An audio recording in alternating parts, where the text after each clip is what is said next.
dog, I'm a working dog, I'm a hard working dog. Hey! Hard working dog. Yeah, I'm not a lap dog. I'm not a house dog. Okay, my name is Fred Lanting, and I'm an all-breed judge all over the world. I've judged in about 30 different countries, and here today is my 4th trip to Trinidad. And I'm delighted to be back among such beautiful countryside and beautiful women, and everything else about the country is really fascinating. So I'm here to help people who have dogs learn how to make better dogs and to take care of them.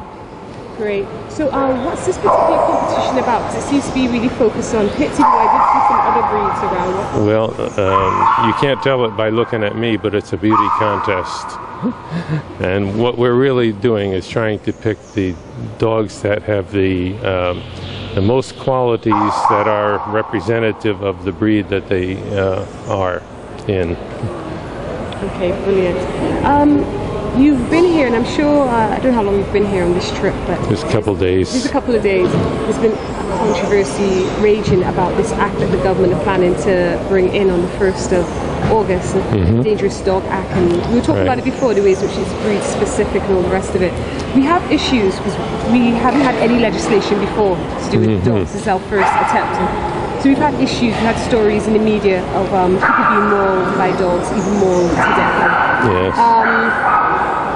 Being a part of judging and understanding dogs in so many different countries and understanding how different countries have dealt with that issue, what's your feeling about the act that the government is planning to bring in? Well, I'm afraid that it's a misguided act. It does not rely on knowledge of dogs or dog psychology, or perhaps even human psychology. If you think of it in terms of people, if you were to outlaw a certain race of people or a certain characteristic of people, say make midgets illegal, or make black people or Dutchmen illegal or Chinese, this is basically what they're doing with the dog acts around the world. People who do not understand dogs are trying to segregate them artificially. A dog is a dog. What breed it is just like what racial background people come from. We are all people, and dogs are all dogs. It is how they are trained and how they are brought up.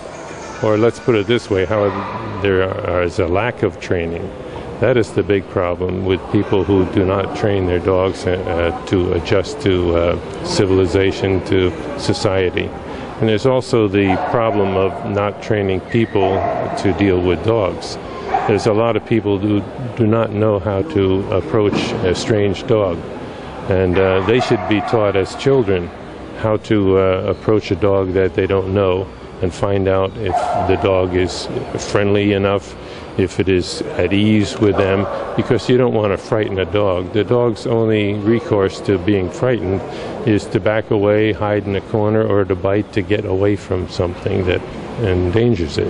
In Trinidad, the issue that we have, like a lot of the cases with maulings, it really is a lot to do with that there isn't any legislation, or people don't necessarily always have the best fencing and stuff, even though they have dangerous dogs. So sometimes dogs have escaped the compound and have mauled people. Yes, sometimes we have humans that escape their compounds and do damage to other humans too. But a human who is at ease in society and is a good citizen doesn't have to be fenced in any more than a dog who is controlled by the owner on leash has to be fenced in. A dog that is trained properly, brought up properly, just like children, is going to act properly. So if you have juvenile delinquents among humans, you're going to have them among dogs if you have a lack of training in either case. What do you think legislation like this that's breed specific is going to call for people to have money to license their dog every year, $500, and to have insurance worth $250,000 for specific breeds of dogs? I think it's very unfortunate that you have to punish people for admiring certain breeds of dogs.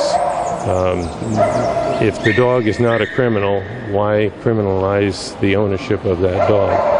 And a dog is an individual, just as people are individuals. And people should be judged on their individuality and their own actions rather than what class they belong to, what club they belong to, what race they belong to. What prediction, if you know of any from previous countries, what happens when such legislation comes into a country that's more specific? If you get legislators among the crowd who own dogs, who understand something about dogs, then generally the legislation will be overturned. If, however, you keep electing people who have no knowledge of dogs, they are going to be the ignoramus of the society. They will not know what they are voting on, and therefore they will pass poor laws. What would you, if you were consulting with the government to deal with the issue of dogs being born and keeping the respite, what would you recommend in its place?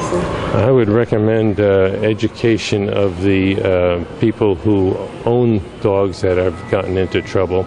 And if it is a criminal element, then remove their right to ownership. But if it is a non-criminal element and it's an accident, or there is a reason for a dog protecting itself or defending its property or any other type of bite, then it should be handled as self-defense or property protection or normal reaction, just as you would protect your children if they get into scraps with other kids. Perfect. That's all my questions for today. Mm-hmm. Thank you. Okay.